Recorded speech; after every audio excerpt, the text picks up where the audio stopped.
forbidden cave. The villagers of Black Hollow always warned against venturing into the forest after dusk. Legends spoke of an ancient evil lurking within a cavern hidden deep in the woods, a demon that fed on souls. Those who entered never returned, or worse, came back, changed. When Ethan, a skeptical journalist, arrived in town, he dismissed the stories as superstition. He had made a career out of debunking ghost tales, and he intended to do the same here. With his camera, flashlight, and a notebook, he set off towards the heart of the forest. Hours later, he found the cave. Its entrance was a gaping maw in the earth, cold air seeping from within. As he stepped inside, a foul stench of decay hit him. The deeper he went, the more he felt something watching him. Then he saw it, an altar, ancient and covered in dried blood. Symbols of unknown origin were carved into the walls. A whisper echoed around him. It was not a voice, but something deeper. Something inside his head. You should not have come. The shadows shifted. The darkness itself seemed to come alive. Then a hand, long, clawed, and covered in blackened flesh, emerged from the abyss. Ethan turned to run, but the entrance had vanished. The cave was no longer a cave. It was a prison, and he was not alone.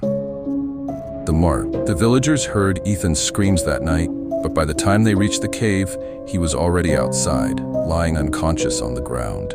Except, it wasn't entirely Ethan. When he awoke in the local inn, he remembered nothing of what had happened inside. His camera was shattered, his notes unreadable, but something had changed. His reflection in the mirror seemed off, his eyes darker, his skin paler. He felt something crawling beneath his skin, like a sickness spreading through him. As days passed, Ethan became haunted by horrific visions. Shadows moved when there was no light. He heard whispers in the silence, calling his name. And at night, he dreamt of the thing inside the cave.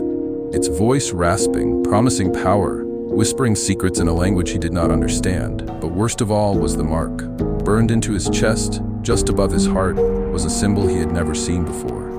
It throbbed, a constant, agonizing reminder that he had brought something back with him. And whatever it was waking up. Possession. Ethan's nightmares worsened. He awoke covered in sweat, his fingernails bloody from clawing at the walls. The villagers whispered about him, crossing themselves when he passed. They knew. One night, he blacked out completely. When he awoke, he was standing outside the cave, his hands caked in fresh blood. Something was inside his head now, whispering, laughing. He saw flashes of horror, his own body moving on its own, his mouth speaking words that weren't his. The demon was inside him. He fought it, but it was growing stronger. His body wasn't his alone anymore. His reflection smirked at him when he did not. His shadows stretched and writhed when no one else's did. And then, he heard the voice again. Let me in. That night, he lost control completely. The first kill. The villagers awoke to screams. Ethan stood in the middle of the town square, his hands slick with blood, his eyes pitch black. Beneath him lay the butcher's wife, her throat torn open, her face frozen in terror. Ethan didn't remember doing it. He didn't even remember leaving his room. But his hands told the truth.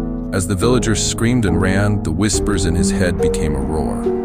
The demon was laughing. It had tasted blood. More, it whispered. So much more.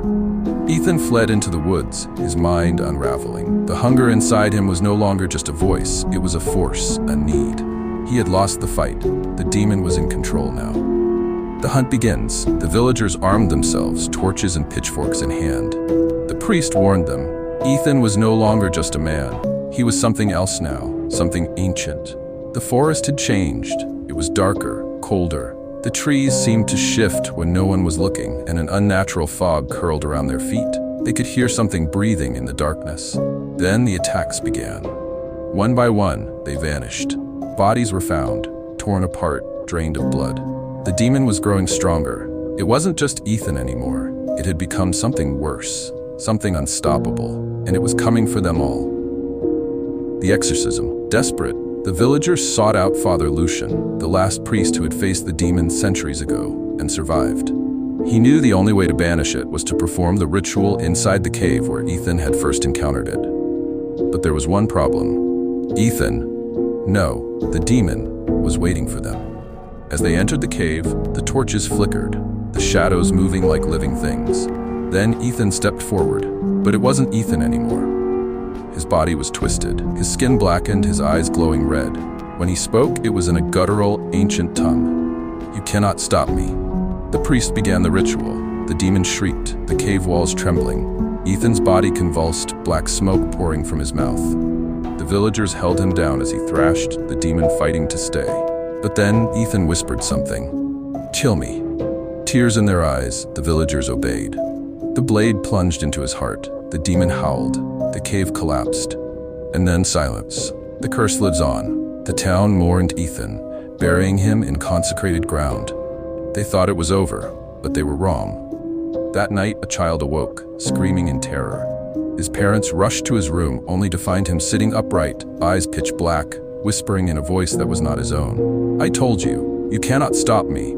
The demon was never gone. It had simply found a new host, and the nightmare was only beginning.